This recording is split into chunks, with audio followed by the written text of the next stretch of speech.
croit, il me dit voilà, moi ici j'ai fait une grande affaire, bien j'ai fait un sale coup à quelqu'un, j'ai fait ça et ça et ça.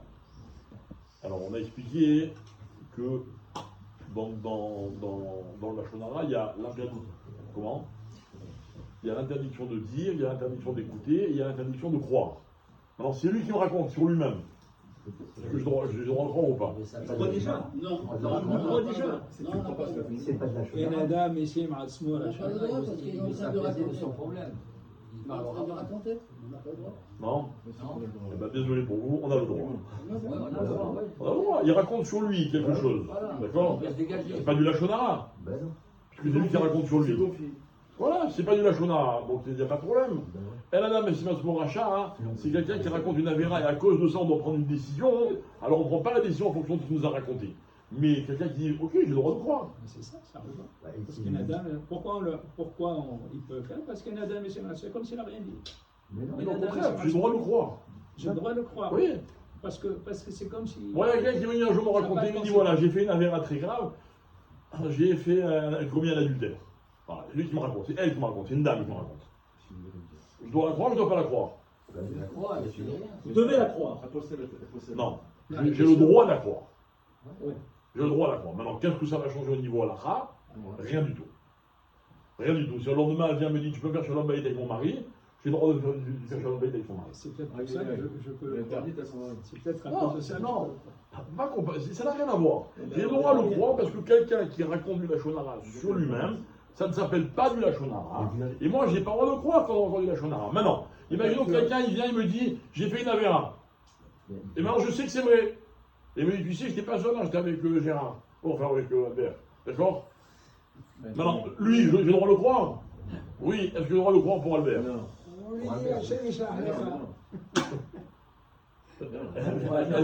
Est-ce que je suis capable de le croire pour lui, mais pas pour l'autre? C'est compliqué, hein? Mais c'est pour lui, j'ai le droit, pour l'autre, j'ai pas le droit. Pourquoi? Parce que lui, il me raconte ce qu'il veut, c'est pas du Lachon Hara, mais quand il parle de quelqu'un d'autre, même si c'est vrai, et la preuve, c'est que lui, il s'est impliqué dedans, et j'ai pas droit. D'accord? Il y a des gens qui parlent de cette femme-là. Ouais, je suis rencontré beaucoup des comme ça. Hein? Ouais. La femme, c'est pas la diète, c'est mari là. C'est la question que vous voulez. Comment tu peux faire c'est ça que j'ai expliqué. C'est qu'en fait, j'ai le droit de la croire parce que c'est pas du Hara. Mais si elle le dit, vous ne pouvez pas refaire le shalom Tu avec deviens moi. complice. On la croit pas. Tu deviens complice, ça, c'est le problème. Au niveau halakha, on la croit pas. Allez, c'est pas la Pourquoi tu la crois pas? Allô les copains, si vous avez des questions personnelles, vous pouvez venir me voir en privé. D'accord? C'est inquiétant, c'est la halakha. Alors maintenant, si quelqu'un il vient me raconter du Lachon Hara, ok, sur quelqu'un d'autre, et c'est connu et reconnu dans la communauté que c'est un rachat. Un rachat. Par exemple, imaginez quelqu'un, tous les Shabbats il vient à la synagogue, d'accord, il garde sa voiture là devant la porte, quand on sort, on est obligé de le voir.